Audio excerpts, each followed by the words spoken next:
সময় আমি তার সাক্ষাৎকার নিয়েছি।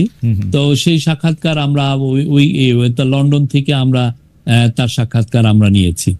লন্ডন থেকে বাংলাদেশের পত্রপত্রিকাগুলি ক্যারি করছিল এটা আমি জানি না, আমার নাই, বাট এটা আমরা এটা ইন্টারন্যাশনালি আমরা করেছি। তার ইয়েতে বোধহয় কত ৩রা জানুয়ারি ২০২৪ এসছে, ৩রা না বা ২ আমরা ওনার সাক্ষাৎকার নিয়েছিলাম। ৩রা জানুয়ারি ২০২৪ আপনারা সাক্ষাৎকার নিয়েছিলেন, মানে এটা তারেক রহমানের সাক্ষাৎকার লন্ডন থেকে নেওয়া হয়েছিল। লন্ডন থেকে নেওয়া হয়েছিল।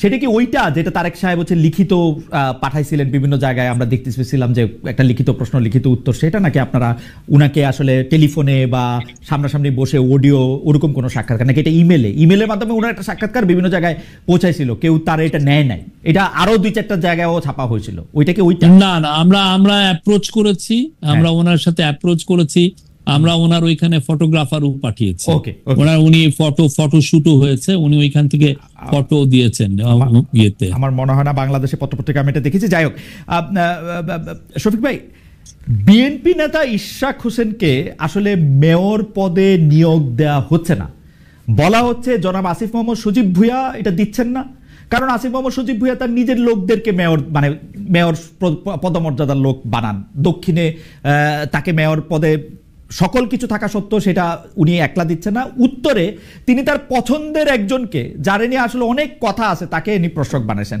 এইটা আপনি আসলে কি হয় দেখেন, মানে ইশরাক হোসেনকে আসলে মেয়র পদে এটা দিতে দেওয়া হবে না কেন? এটা কি উপদেষ্টা পরিষদের সিদ্ধান্ত নাকি এটা আসিফ মোহাম্মদ সজীব ভুঁইয়ার একক সিদ্ধান্ত? না, আসিফ মোহাম্মদ সজীব ভুঁইয়া কি এটা করছেন তাও তো, মানে এটা তো আপনি বললেন এটা তো এক ধরনের অ্যালিগেশন, এটা কি ঠিক কিনা? আমার যেটা মনে হয় এটা একটা লিগাল ইস্যু আছে। আমাদের ল অ্যাডভাইজার এখন সম্ভবত বাইরে আছেন, উনি আসলে উনি এটা বলতে পারবেন এটা লিগাল ইয়েটা কি, কোথায় লিগাল সমস্যা আছে, এটা উনি হি উইল এক্সপ্লেইন। শফিক ভাই, আদালতের সেম রায়ে জনাব শাহাদাত হোসেন চট্টগ্রামে মেয়র হয়েছেন, একই রায়ে ইশরাক হোসেন কেন হইতে পারবেন না? মানে আমার একটু বুঝাই বলবেন, আমার অনেক কৌতূহল। ধরেন আইনের ব্যাখ্যা বা ফাইনালি কি হলো এরকম, এটা এমন যে এমন অনেক রায় আছে যে একজনের জন্য এটা খাটে, আরেকজনের জন্য নাও খাটতে পারে। তো এটা একটা লিগাল একটা ইন্টারপ্রিটেশনের বিষয়, সেই লিগাল ইন্টারপ্রিটেশনটা আপনি 1-2 দিন ওয়েট করেন। আমাদের ল অ্যাডভাইজার আসতেছেন, উনি সাউথ আফ্রিকা গিয়েছেন, উনি আসুক, উনি এটা এক্সপ্লেন করতে পারবেন।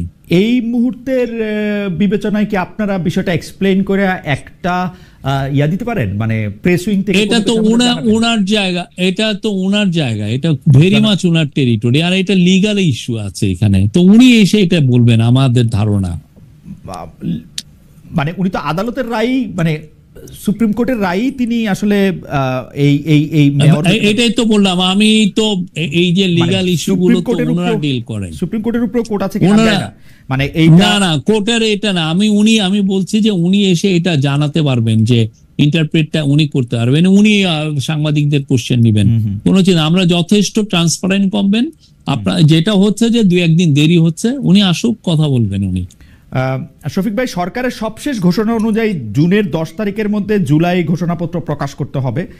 গেল রাতে এক ফেসবুক পোস্টে আমরা জাতীয় নাগরিক পার্টির যিনি আহ্বায়ক আছেন জনাব নাহিদ ইসলাম, তারা বলেছেন যে জুলাই ঘোষণাপত্র ছাড়াও জুলাই সনদ, স্থানীয় সরকার নির্বাচন, গণপ্রশাসন নির্বাচনের কথা বলেছেন।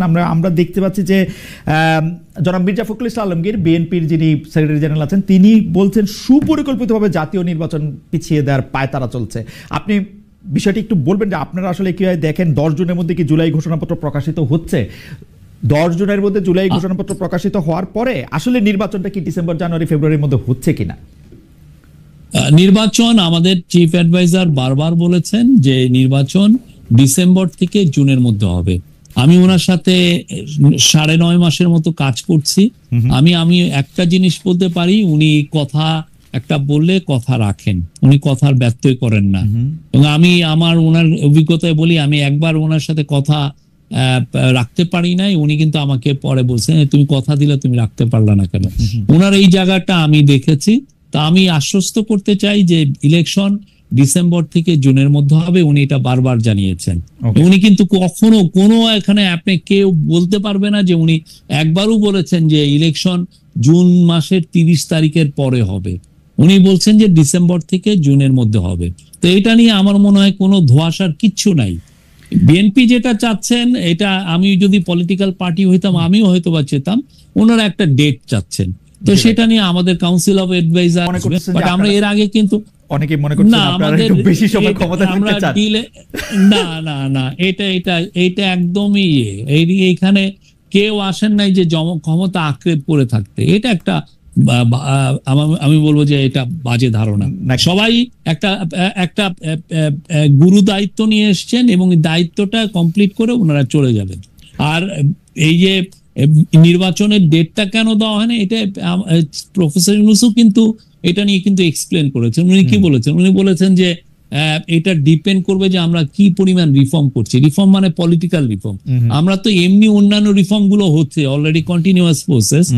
অন্য রিফর্মের মানে পলিটিক্যাল রিফর্ম, বিশেষ করে ভোটারের ইয়ের ক্ষেত্রে এইটার উপরে, এটা যখন এটা আমরা মনে হয় যে আমরা জুলাই মাসের দিকে বা জুলাইয়ের শেষের মধ্যে আমরা একটা শেপ দেখতে পারবো। তারপরে আমার মনে হয় যে আরো ক্ল্যারিটি আপনারা দেখবেন। বাট ইলেকশন, আবারও বলি, ইলেকশন উনি যেটা বলেছেন ডিসেম্বর থেকে জুনের মধ্যে হবে, এটার কোনো ব্যত্যয় হবে না। শরীফ ভাই, আবার একটু এই যে আপনার জায়গায় আসি, মানবাধিকার, তারপর হচ্ছে জার্নালিজমের এথিক্স এবং রাষ্ট্রের ন্যায় বিচারের জায়গা থেকে।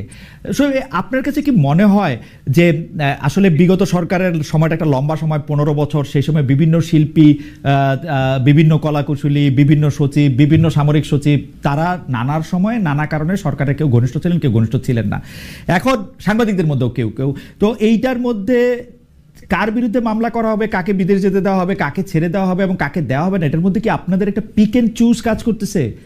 যে ঠিক আছে, একে আমার পছন্দ না, তখন আমি নাম দিব তুমি সিনেমায় অভিনয় করছো, তো সিনেমায় যে আরো লোক অভিনয় করছে ওগুলি আমি ভুলে যাব, এবং সিনেমায় অভিনয় করার জন্য আমি মামলা দিব, এটা কিরকম হত্যা মামলা?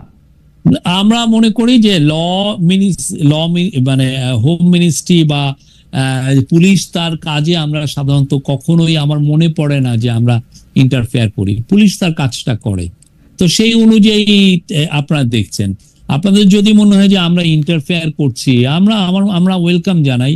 আপনারা আমাদেরকে বলেন যে না, আপনারা এই জায়গায় ইন্টারফেয়ার করছেন।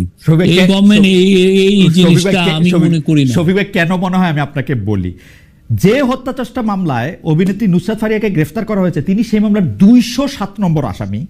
ক্ষমতাচ্যুত প্রধানমন্ত্রী শেখ হাসিনা 17 জন শিল্পী সহ মোট 283 জনকে আসামি করে মামলা করা হয়েছে।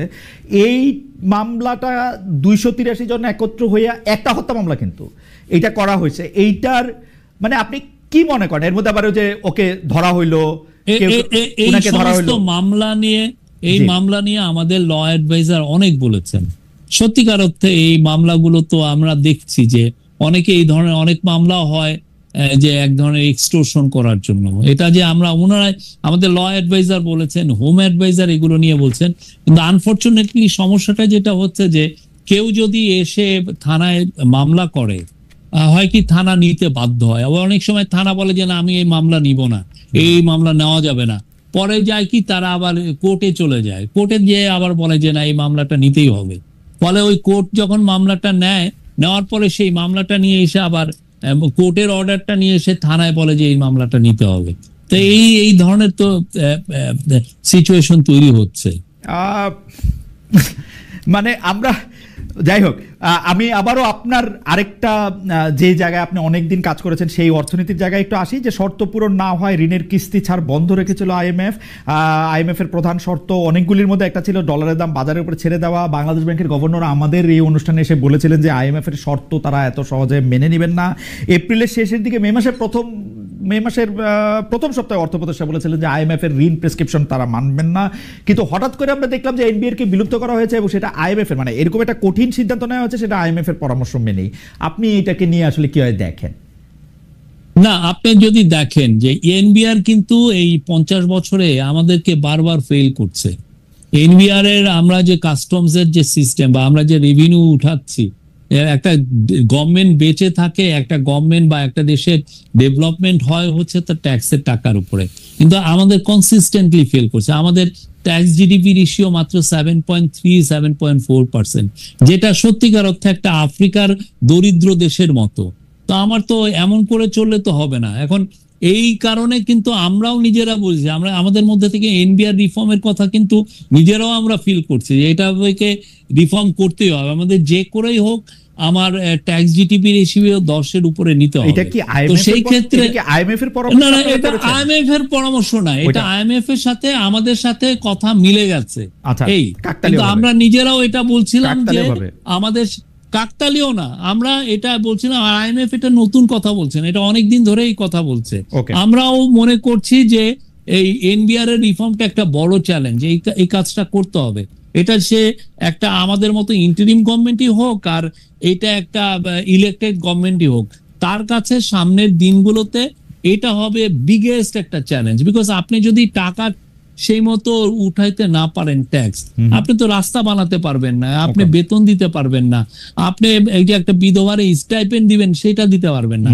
আর এনবিআর এটা কনসিস্টেন্টলি ফেল করছে। আপনি পুরো পৃথিবীতে ট্যাক্স জিডিপি রেশিওর ক্ষেত্রে ইয়ে হচ্ছে 16%, 16.6%, এটা গ্লোবাল এভারেজ, সেখানে আমরা 7.3